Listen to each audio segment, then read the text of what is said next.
ವಕ್ಫ್ ಹಟಾವೋ ದೇಶ ಬಚಾವೋ ಸಮಿತಿ ಬೀದರ್ ವತಿಯಿಂದ ಇಂದು ಬೀದರ್ ನಗರದ ಜಿಲ್ಲಾ ಪತ್ರಿಕಾ ಭವನದಲ್ಲಿ ಪತ್ರಿಕಾಗೋಷ್ಠಿಯನ್ನು ಹಮ್ಮಿಕೊಳ್ಳಲಾಗಿತ್ತು. ಪತ್ರಿಕಾಗೋಷ್ಠಿಯಲ್ಲಿ ವಕ್ಫ್ ಹಟಾವೋ ದೇಶ ಬಚಾವೋ ಸಮಿತಿಯ ಸದಸ್ಯ ಸೋಮನಾಥ್ ಜಾನತೆ ಮಾತನಾಡಿ, ನವೆಂಬರ್ 25ರಂದು ವಕ್ಫ್ ವಿರುದ್ಧ ಬೀದರ್ ನಗರದಲ್ಲಿ ಬೃಹತ್ ಮೆರವಣಿಗೆಯನ್ನು ಹಮ್ಮಿಕೊಂಡಿದ್ದು, ಮೆರವಣಿಗೆಯಲ್ಲಿ ವಿಜಯಪುರ ಶಾಸಕ ಬಸನಗೌಡ ಯತ್ನಾಳ್, ಮಾಜಿ ಸಂಸದ ಪ್ರತಾಪ್ ಸಿಂಹ, ಶಾಸಕ ರಮೇಶ್ ಜಾರಕಿಹೊಳಿ, ಮಾಜಿ ಸಚಿವ ಅರವಿಂದ ಲಿಂಬಾವಳಿ, ಮಾಜಿ ಸಂಸದ ಜಿಎಂ ಸಿದ್ದೇಶ್ವರ, ಮಾಜಿ ಸಚಿವ ಕುಮಾರ್ ಬಂಗಾರಪ್ಪ ಹಾಗೂ ಇನ್ನು ಅನೇಕ ಬಿಜೆಪಿ ಮುಖಂಡರು ಭಾಗಿಯಾಗಲಿದ್ದಾರೆ. ಅಂದು ಬೆಳಗ್ಗೆ 9 ಗಂಟೆಗೆ ವಕ್ಫ್ ಬೋರ್ಡ್ನಿಂದ ತಮ್ಮ ಆಸ್ತಿ ಕಳೆದುಕೊಂಡ ಧರ್ಮಾಪುರ ಗ್ರಾಮಕ್ಕೆ ಭೇಟಿ ನೀಡಿ ರೈತರ ಅಹವಾಲುಗಳನ್ನು ಸ್ವೀಕರಿಸಲಾಗುವುದು.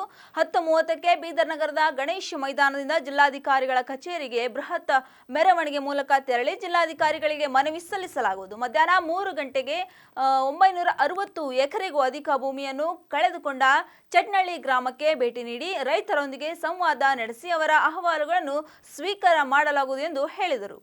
ಮತ್ತು ಅಲ್ಲಿ ಮಾತುಕತೆ ನಡೆಸಿಬಿಟ್ಟು ಅದಾದ ನಂತರ ಗಣೇಶ್ ಮೈದಾನದಲ್ಲಿ 10:30ಕ್ಕೆ ಬೆಳಗ್ಗೆ 10:30 ಗಂಟೆಗೆ ಅಲ್ಲಿ ಆಗಮಿಸಿ ಬೃಹತ್ ಪ್ರತಿಭಟನೆಯಲ್ಲಿ ಭಾಗವಹಿಸ್ತೀವಿ ಸರ್. 10 ಗಂಟೆ ಒಂದು ಪ್ರತಿಭಟನೆ ಸ್ಟಾರ್ಟ್ ಆಗ್ತದೆ. ಅದ ನಂತರ ಮುಂದೆ ಊಟ ಮುಗಿಸ್ಕೊಂಡ್ಬಿಟ್ಟು ಮಧ್ಯಾಹ್ನ 3 ಗಂಟೆಗೆ ಏನು ಈ ಬೀದರ್ ಜಿಲ್ಲೆಯಲ್ಲಿ 960 ಎಕರೆ ಅಧಿಕ ಭೂಮಿಯನ್ನು ಕಳೆದುಕೊಂಡ ಚಟ್ನಳ್ಳಿ ಗ್ರಾಮಕ್ಕೆ ಭೇಟಿ ನೀಡಿ ರೈತರೊಂದಿಗೆ ಸಂವಾದ ನಡೆಸಿ ಅವರ ಅಹವಾಲುಗಳನ್ನು ಸ್ವೀಕರಿಸ್ತೀವಿ ಸರ್. ತದನಂತರ ಕಲಬುರಗಿ ಜಿಲ್ಲೆ ಚಿಂಚೋಳಿಯಿಂದ ಪ್ರಯಾಣ ಮುಂದುವರಿಸ್ತದೆ ಸರ್. 25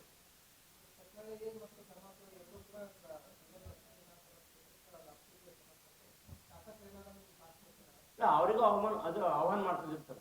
ಅವರಿಗೂ ನಾವು ಬರಮಾಡ್ಕೋತದೆ, ಅವರಿಗೂ ಆಹ್ವಾನ ಮಾಡ್ತಿದ್ದೀವಿ ಸರ್. ಬೀದರ್ ಜಿಲ್ಲೆಯಲ್ಲಿ ಬರೀ ಅವರಿಗೆ ಅಂತಲ್ಲ, ದಕ್ಷಿಣ ಕ್ಷೇತ್ರದ ಶಾಸಕರಿಗೆ ಅಂತಲ್ಲ, ಬೀದರ್ ಜಿಲ್ಲೆಯ ಪ್ರತಿಯೊಬ್ಬ ಶಾಸಕರಿಗೂ, ಮುಖಂಡರಿಗೂ, ರೈತರಿಗೂ, ನವ ಯುವಕರಿಗೂ ಎಲ್ಲರಿಗೂ ಪ್ರತಿಯೊಬ್ಬರಿಗೂ ನಾವು ಆಹ್ವಾನ ಮಾಡ್ತಿದ್ದೀವಿ ಸರ್. ಯಾರಿಗೆ ಅಲ್ಲ, ನಿಮ್ಮ ಮಾಧ್ಯಮದ ಮುಖಾಂತರ ಆಹ್ವಾನ ಮಾಡ್ತಿದ್ದಿಲ್ಲ ಸರ್.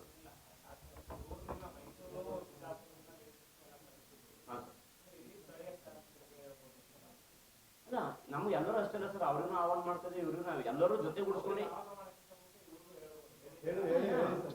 ಅದಕ್ಕೆ ಇವಾಗ ಹೇಳ್ತಿದಿಲ್ಲ, ಅವ್ರನ್ನ ಎಲ್ಲ ಮಾಹಿತಿ ಮಾಡಿದ್ವಿ ಸರ್.